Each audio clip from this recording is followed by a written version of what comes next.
From the outside, the castle seems strong and secure. Stone walls, towers, loopholes. But in winter, it becomes a heat trap. Thick walls don't keep you warm, they keep you cold inside. The drafts hit the stairs and the hearth doesn't even warm the hall. People sleep with their clothes on. They live in niches behind curtains, closer to their bodies and warmth. The hearth warms only in front of them. The rest is darkness and dampness. Survival here is not in the architecture, but in the little things. A skin on your shoulders, hot porridge in a bowl, a dog at your feet. This is not a grand castle. This is winter inside, with stone and smoke and silence. Do you think living in a castle in winter means coziness by the fireplace and feasts in the halls? What if there is only one fireplace? The floor is stone, the walls are icy, and the window blows out like a battlefield. Watch this video to the end, and you'll find out how you really survived in medieval castles when winter turned the fortress into a stone trap. Stone doesn't bend, doesn't creak, it doesn't burn. It protects from arrows, from battering rams, from enemies outside. But in winter, it becomes its own enemy, silent, still, relentless. It spares no one. He stores the cold like a cannonball and disperses it inside. Thick walls of castles, 1.52 meters in cross-section, were created not for comfort, but for war, for defense.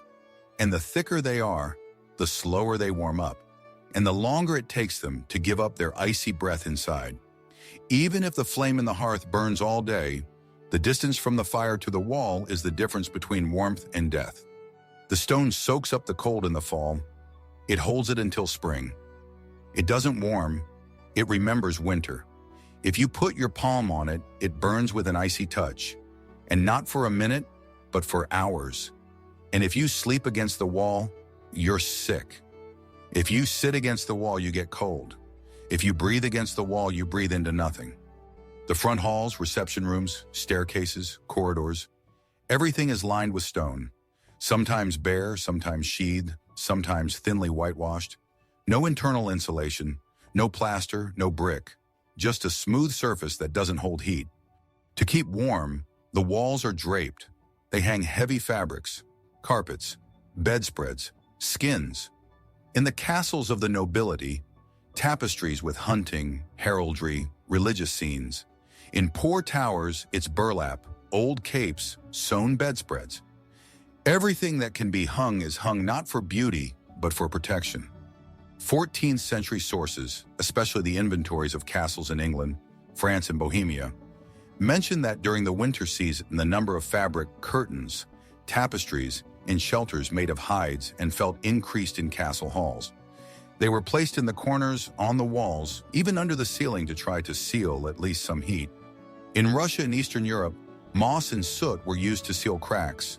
Sometimes the cracks between stones were sealed with clay and straw, as in village huts, because the technology of military buildings did not take winter into account.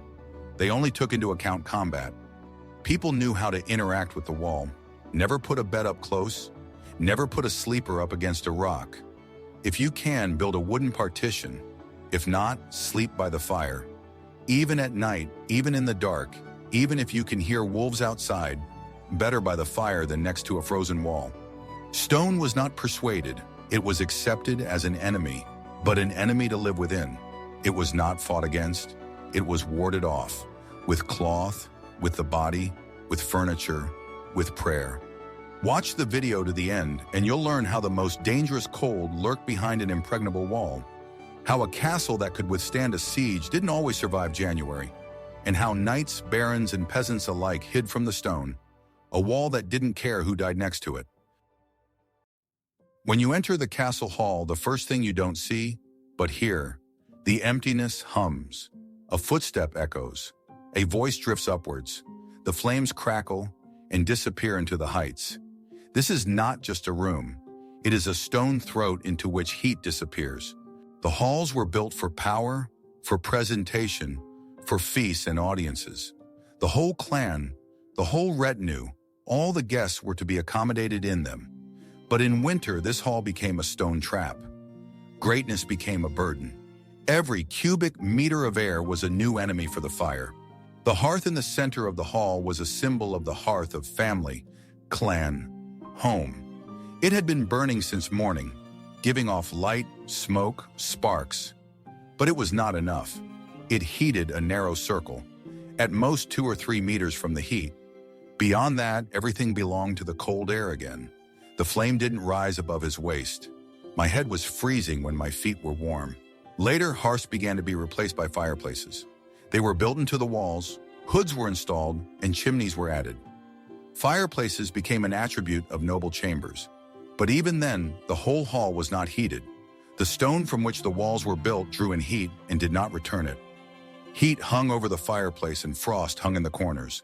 The architects of the Middle Ages knew this. They zoned space. Inside the hall, they created rooms within rooms. Fabric screens, drapes, carpets, furniture partitions. Behind them, people slept, ate, prayed.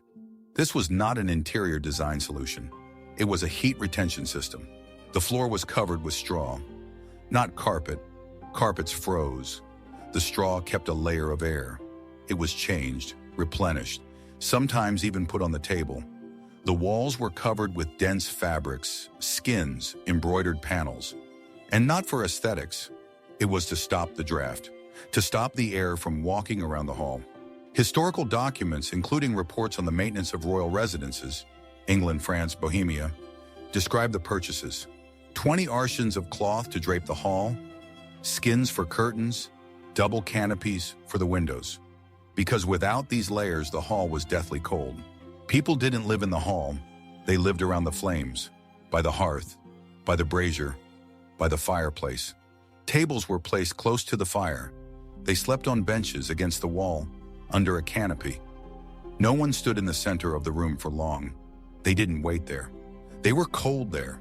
Chroniclers' letters mention how ladies sat wrapped in 3 fur-lined capes and still complained that the ink froze on the parchment. Servants worked with leather mittens. Horses brought inside at the siege heated the hall better than the hearth. Halls were built tall, not to keep them warm, but to impress. They held power, but they did not hold heat. And everyone who lived within those walls knew that closer to the fire, closer to life. In a cold castle, heat is uneven. It doesn't flood the room like steam. It clings to surfaces, to bodies, to fabric. It's small. It's thin, brittle. It's trapped, hidden, held. No one lives in the center of the hall. The center is the display, the expanse, a symbol of power. But in winter, it's a bare space. The floor there is the coldest, the drafts the strongest, the sound the emptiest. Life shifts to the borders, into the depths, into corners, into niches, into the shadows between the wall and the fireplace. Medieval castle dwellers, they knew where to sit, not out of habit but out of survival. Against the wall, but not against the wall itself, between the column and the recess. In a niche padded with skins, under the stairs where it doesn't blow, in a chair with high sides behind which there is already a fabric screen. Woolen curtains were drawn along the walls, double curtains at the entrance, thick ones at the windows, and in the halls, huge cuts of cloth dividing the hall into quarters. Behind them, they put benches, chairs with fur bedding, roasters with coals. These were not decorative corners, but shelters. Temporary, fragile, but they gave a chance to hold out. Archaeological studies of castles in York, Cardiff, Beaumaris, and Königsberg confirm the existence of special fixtures in the walls and ceilings for screens and fabric partitions. They were changed, removed, moved as needed, like walls that can be carried away. The huge armchairs that have survived to this day often had high sides, not only for status, but also for warmth. Inside such a chair, the body warmed faster. The air would accumulate, the candle would warm, the cat on your lap would add some more living heat. Sometimes curtains were even hung around the bed in the hall. Such sleeping places were like tents, on a catwalk surrounded by cloth on all sides. They were not chambers, but a warm capsule. And in this capsule, one slept clothed, with one's hands clasped together, covered not with a blanket, but with whatever one had. Even the candles were arranged in a special way. Not in the center, but closer to the corners. Where there was cloth, where it was tight, where the bodies wouldn't let the heat out, where one candle could raise the temperature a couple of degrees. In a niche with three, you could feel the sensitivity of your fingers returning. Servants, guards, guests. Everyone was looking for these points. It didn't matter if you were a baron or a cook. If you wanted to get warm, look for a corner. Look for the shade from the cloth, the warmth from the wall, the residual heat in the seat. The halls at this time of year turned into a chessboard. Cold squares, warm spots, and everyone moving along their routes to stay warm. Some castles, especially in France and northern Germany, even had special warm rooms inside the halls, with double drapes, roasters, carpets, podiums. One could enter these rooms out of the cold, sit for 10 minutes, and return to business. Anything that could create an isolated volume became a chance. Anything that could hold your breath was used. It doesn't matter how tight it is. All that mattered was that there was no draft. The candle didn't go out. Breath doesn't float. There was no central heating in the castle, and even the fireplaces, rare and capricious, did not warm the hall, but the air near the flames. When the embers went out and the wind blew in the hallway, the body became the only source of heat. Anything that could keep that heat going was not a luxury. It was a necessary element of survival. Clothing in a winter castle is armor. Layered, heavy, dense. First, an undershirt of linen or hemp, then a woolen tunic on top. On top of the tunic, a cloak. On top of the cloak, a fur cape. On the head, a woolen hood, and over it, a leather or fur hood. It's all tied, wrapped, sealed, no gaps. The cold looks for gaps and the clothes plug them. Hands are covered with mittens or sleeves. Feet are covered with double onychas, straw-filled boots. It is a risk to go to bed without shoes. In the morning, you could not slip your foot in. The boot would harden from frost, even if it stood against the wall. That's why they slept in it. The bedchamber is a fortress inside the castle. In the nobility, it is raised on a wooden podium, enclosed by 4 pillars. It's not an aesthetic. It's a fabric room within a room. A baldachin slides down, covering the bed on all sides. Behind it is warmth. It is created by the body, breath, fur, and feather bed. A feather bed is a bag of wool, down, hay, or old rags. The thicker, the better. On top, blankets, several, sewn from scraps, wool, fur, often double with inner filling. The warmest one is on top. Sometimes a skin, sometimes dog, goat, fox. A stone heated by the hearth or a ceramic vessel with hot coals was placed under the featherbed. It was wrapped in a cloth and pressed against the feet. Sometimes it was placed under a blanket for half an hour before lying down. The main thing was to warm the middle of the bed. We slept in our clothes, almost always. Not because there was no place to change, but because to undress was to freeze. Even in wealthy castles, sleeping clothes are the same as day clothes, only slightly looser on the chest. Sometimes they just put another shirt on top. Servants and guards slept by the doors, by the walls, on benches.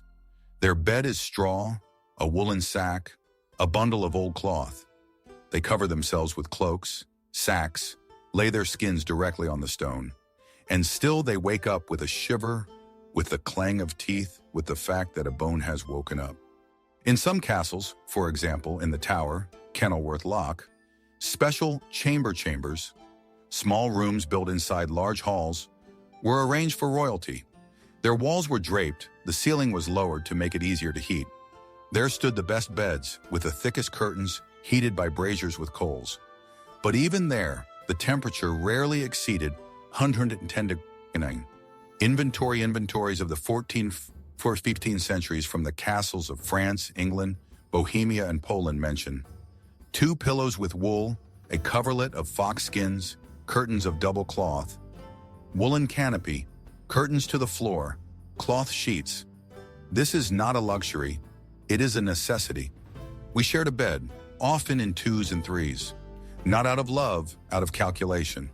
The warmth of a body doesn't dissipate when another body's near. Mothers sleep with their children, servants 2 at a time. Sometimes they let a dog under the blanket. It is warmer than many. Because there is no silence in the castle, but there is cold. And while you sleep, The only thing holding life together is layered cloth armor. On you and over you. In the castle, winter rises from the floor, not from the windows, not from the ceiling, but from below, from the very foundation. The stone on which the entire castle stands is soaked with moisture, cold, time. It doesn't age, it doesn't crack, it doesn't crumble, but it's eternally cold, even in August. And in winter, it becomes part of the weather. The floors of castles are not planks, carpets, or clay. They are massive slabs of stone, most often limestone, sandstone, or rough cobblestone. They are laid tightly but not tightly.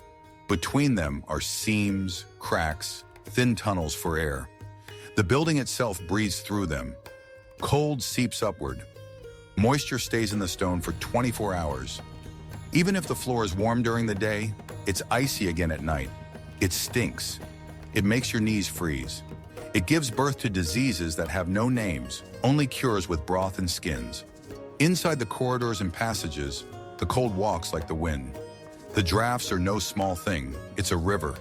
The air flows across the floor, up staircases around columns, flooding bedrooms, kitchens, chapels. Sometimes it's insensible, but when you sit down, the cold creeps under your clothes. In order to survive, people made planks, straw, reeds, dried stalks, sometimes just old burlap. This layer absorbed moisture, retarded the flow of air, created at least a weak layer between the foot and the stove. Sometimes they put cloth on top, thin but dense, sometimes skins. Wooden podiums were installed in the halls and private chambers. It was the floor above the floor. Furniture stood on it, and people ate, slept, and worked there. Such a podium was not a sign of luxury, but of understanding. If you slept on a stone, you would fall asleep overnight. The corners of the room are especially dangerous. Moisture accumulated there. That's where the air was blowing from under the walls. That's why beds were not placed close to the corners. Benches were pushed back. They put thick boards, planks, even rods under the walls. Anything that could hold back the flow. Sometimes they put rolls stuffed with soot between the wall and the floor. Historical inventories of French and English castles of the 14th and 15th centuries, including Windsor, Carnarvon, and Amboise, contain references to purchases of reeds and straw for flooring, cloth for door curtains, and doormats for refectories. These are not decorations. They are a system of insulation. A damp floor could kill a man in 2 nights. Doorways and arched openings became channels of draft. The arches that connected the towers and halls, the staircases leading to the courtyard, the gates, all these were the open mouths of the castle. The wind traveled through them like a corridor, drawing the last degrees of heat from the bedroom. To stop this flow, the openings were covered with cloth. The cloth was hung on ropes, nailed to the jambs, tied with ropes. Sometimes in 2 layers, sometimes with clay or metal weights at the bottom to keep it from swaying. The curtain in front of the door was not a decorative element, but the only wall that could be hung. Internal boxes, wooden vestibules, were built in the passages between the buildings. This allowed at least some air retention, and if there was no vestibule, a portable screen made of wood and fabric was put up. No one went barefoot, not even the children, not even at night. The shoes were made of straw, hemp, wool. The boots were put by the hearth. If they left them against the wall, they could be broken like ice in the morning.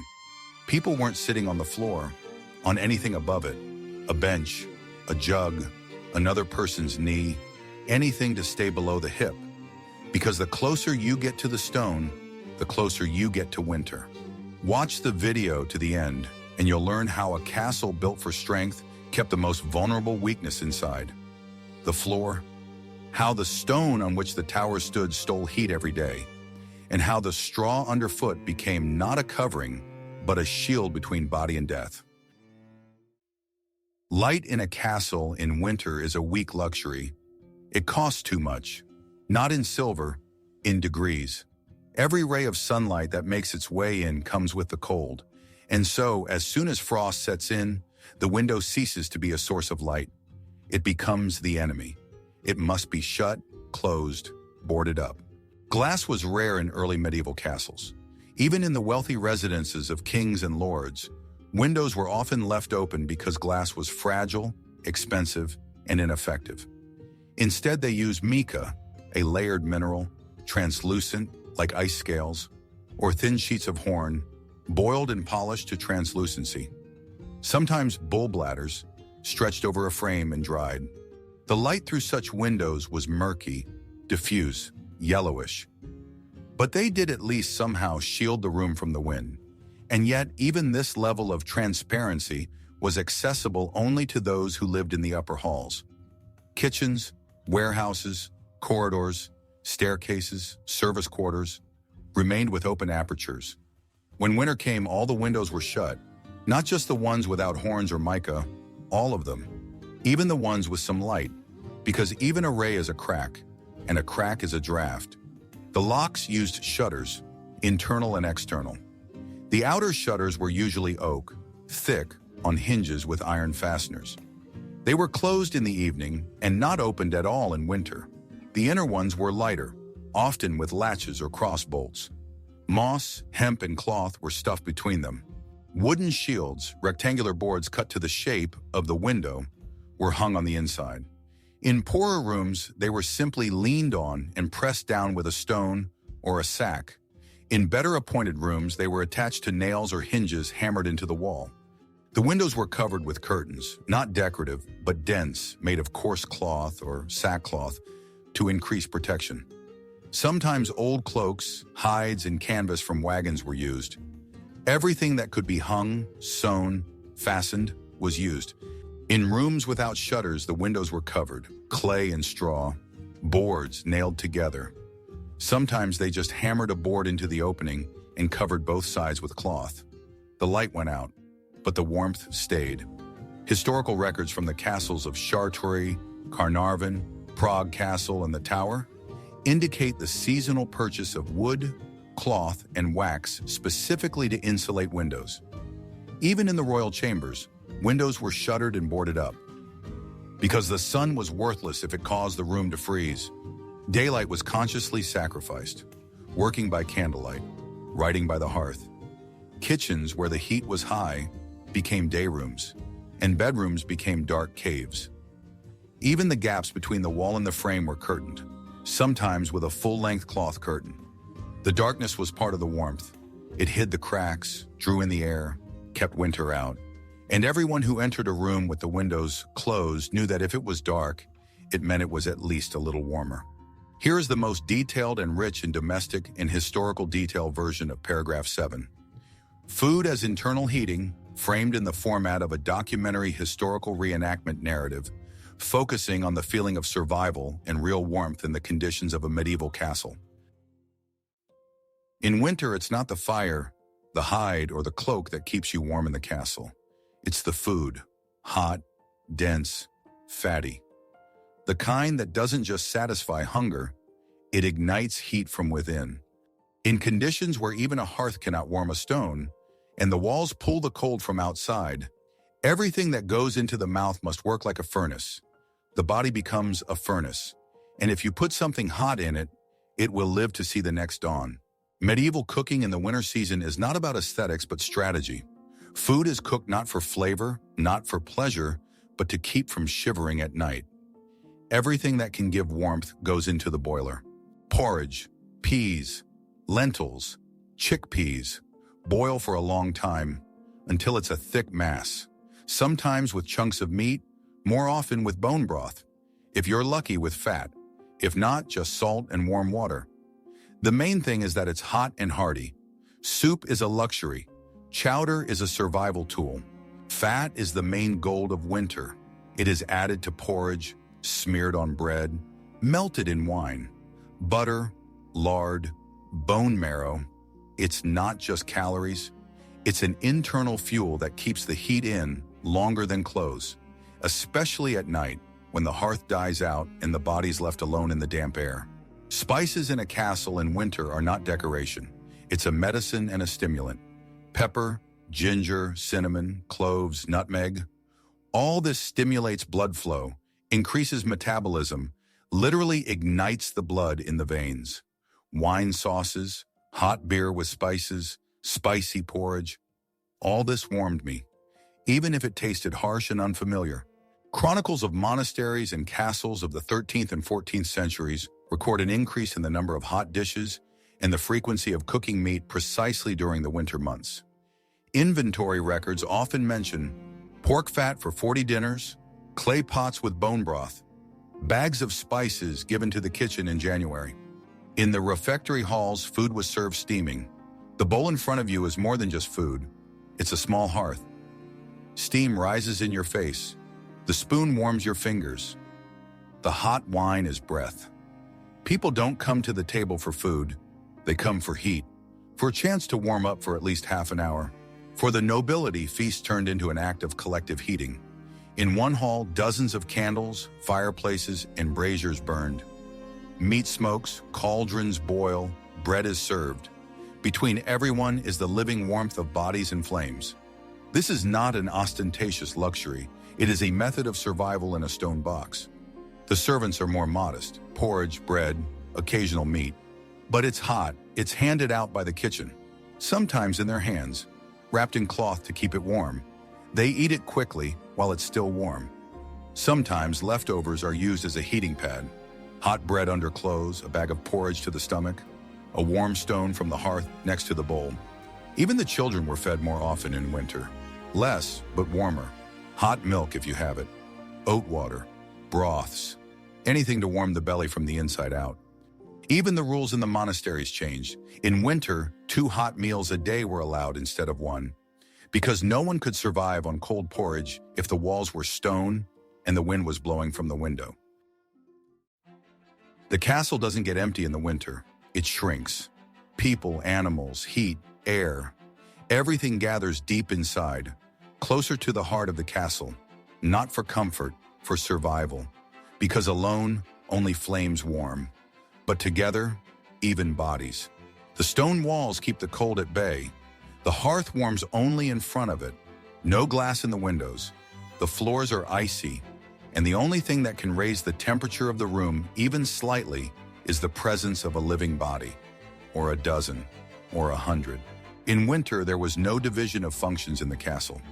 Bakers, guards, squires, servants, maid of honor, children, kennels, librarians, jesters all lived inside the walls, together, in kitchens, in corridors, in halls, in pantries, in understair niches.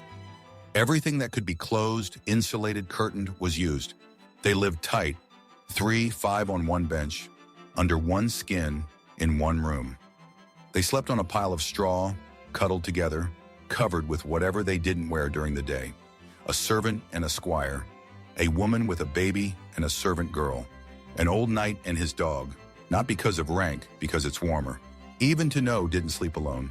They often slept in bed with their spouse, children and page boys. A bodyguard, a maid of honor, a trusted servant could be in the chamber. Night was not considered a time of privacy.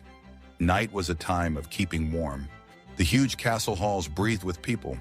Even if there was no hearth in the hall, it was heated by the density of bodies. The more people gathered around a table, the higher the temperature would rise, even without flames, even without light. Just by breathing, by movement, by the heat coming from the skin. Animals were also part of this system. Inner rooms were used to house sheep, goats, dogs, cats, sometimes even chickens. They were kept closer to the kitchen, in the lower halls, in corners of corridors, under the stairs, in wall niches. The warmth of their bodies raised the air temperature by 2-3 degrees. In a poorly heated space, it was the difference between life and death. Dogs especially. They were put at the foot of the bed, allowed near the children, allowed to warm their bellies. They not only protected, they warmed. Like cats, they were kept not out of love, but out of usefulness. Living warmth in silence. Historical sources and inventories of winter life in castles in England, France, Germany, Bohemia, and Russia directly record all servants were locked in the hall, goats were left in the kitchen at night, all bodyguards were left at the bedside. This was not the exception, but the practice. The castle in cold weather shrank into a lump. The closer together, the less air between bodies, the warmer it was. Feasts and feasts also had a heating function. When dozens of people gathered in one hall, Fireplaces burned, hot food was served, the air was saturated with living warmth. After such gatherings, the hall could retain residual heat until morning. Even corpses were not taken out at once. Sometimes they left them until morning, not because of the ritual, but because the dead body was still warm, and it could save someone else that night. The smell in such rooms was heavy: soot, sweat, wool, dirt. But no one complained, because that smell meant there was life nearby, and that meant a little more warmth. Watch the video to the end and you'll learn how in a castle where the walls wouldn't let go of the cold, heat was created not by wood, but by bodies. How solitude was a luxury and crowdedness a necessity. And how survival began with a simple thing: not being alone. In a cold stone castle, fire is not coziness, atmosphere, or decoration. It's power. Fire warms only those closest to it, and closer is always the one higher up the ladder of hierarchy and floors. A fireplace is a rare thing, not because it's hard to build. It's because it requires space, a shaft, a hood, the right air, the right masonry. It doesn't just heat, it breathes. It works with the castle as a system, and if it's not done right, the smoke hangs in the room, you'll burn in an hour. The first fireplaces in Europe appear from the 14th century, but they do not become a mass element of the interior even in the 14th. A fireplace is a lord's resting place, a mistress's bedroom, a drawing room for receiving envoys, sometimes a chapel, most often one room for the whole floor. A fireplace is always built against a wall, but not against the outer wall, so as not to lose heat. Its firebox is wide and deep. Inside there is a wrought iron grate. On top, a dripstone, a stone face, decorated with carving or a coat of arms. It can be beautiful, but in winter it is a shield. A chair is placed by the fireplace, sometimes a massive chair with a high backrest, so that the person sits facing the fire with his back to the room. Not out of pride, out of necessity. The stone behind the back is cold. The fire in front of the face is the only one that holds. But even the most well-made fireplace only warms the area in front of it. 2 feet away, it's already cool. 3 feet away, the air is immovable. At 5, there's a draft. The center of the room stays cold. The corners are icy, and everyone knows it. Most rooms have no fireplaces at all. Corridors, staircases, passages, guards' rooms, storerooms, kitchens, even refectories. All of these are freezing, and to keep warm, fireplaces are used. A roaster is a portable bowl of charcoal. Metal, ceramic, rarely stone. Sometimes with a handle, sometimes on legs. It doesn't burn, it smolders. You put coals from the hearth in it, cover it with ashes, put a lid on it. You put it at your feet, under the table, by the headboard. Sometimes they keep it on their knees wrapped in a cloth. In Prussia, Bohemia, and northern France, they use roasters in the form of clay bowls inserted into a metal holder. In Scandinavia, special forged baskets with lids. In Russia, warming pots, which were placed under the bed or sewn into sheepskin sacks. But roasters are dangerous. Coals can spill out, smoke can build up. Carbon monoxide can go odorless. That's why you don't leave them unattended. They don't keep them closed. Sometimes a stone was put under the roaster so as not to burn the floor. Sometimes they put it in a basin with sand. Roasters don't warm a room, they heat a point. 1. Where a person sits. Everything else freezes. And even in a room with a fireplace, a roaster could be used for feet, or to warm a bowl, or put it in bed an hour before bedtime. Fryers were everywhere. The cooks had them in the kitchen. The guards had them by the entrance. The maids had them in the pantry. They were carried from room to room, sometimes one per floor, sometimes one for 3. The nobles lived differently. They had a fireplace, sometimes 2. If the castle was rich, even in the bathroom. If it was very rich, in the guest bedroom. But even they couldn't heat the whole house. The castle wasn't heated. The castle was a local defense, like an organism in which blood flows only to the heart and fingers freeze. Stone walls don't warm. The hearth is failing. The staircases are drafty, and yet you can survive in a castle because it not only resists the cold, it redirects it, atomizes it, holds it back. Architecture is like a shield, invisible but precise. Nothing here is random. The corridors are narrow, the flights are short, staircases are twisted, rooms are divided by arches, turns, niches. All this is not only for protection from the enemy, but also from the air. The castle is broken by the wind. It keeps the cold air from gaining strength. Spiral staircases, a symbol of castle architecture, are also a way to fight drafts. As air rises up such a staircase, it loses inertia. Every turn is an obstacle. Every ledge is a break. Cold moves slowly. Heat takes longer. Even one torch on such a ladder can change the feeling of winter. Narrow hallways and solid doors are another tool. Doors are put in a lot, sometimes unnecessarily, just to block the flow. Fabric curtains, wooden barriers, vestibules between rooms, all of these shut the building from the inside and makes the castle not a single cold hall, but many pockets, some freezing, others discreetly warm. Thick walls of castles, especially of early Norman and Romanesque castles, are not only defense, but also thermo-inertia. On average, the wall thickness in the main towers, donjon, was 2 to 3 meters. Stone takes a long time to gain heat, but it also cools down slowly. If the room is warmed up even a little, the wall will keep this temperature for hours.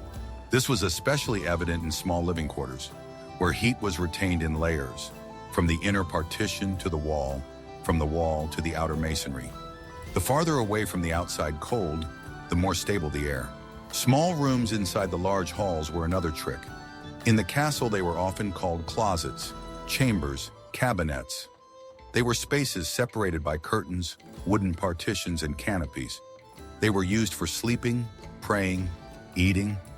Space was reduced to a minimum, and it was easier to keep warm.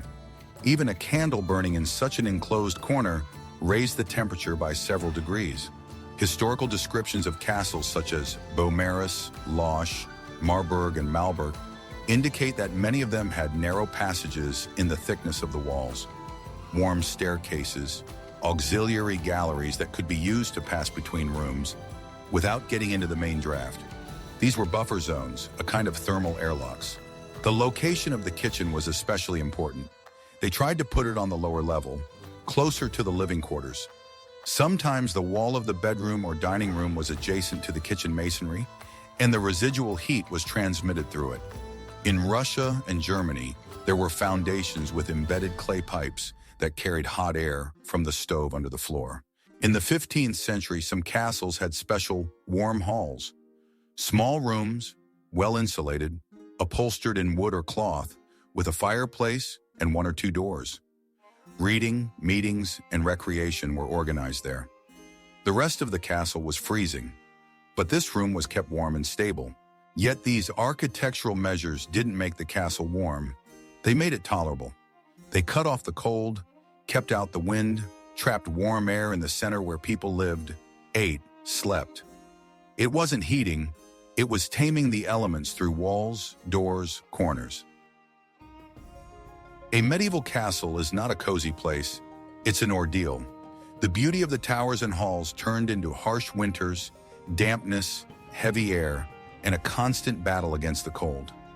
People survived within these walls not because they were warm, but because they knew how to keep their bodies warm.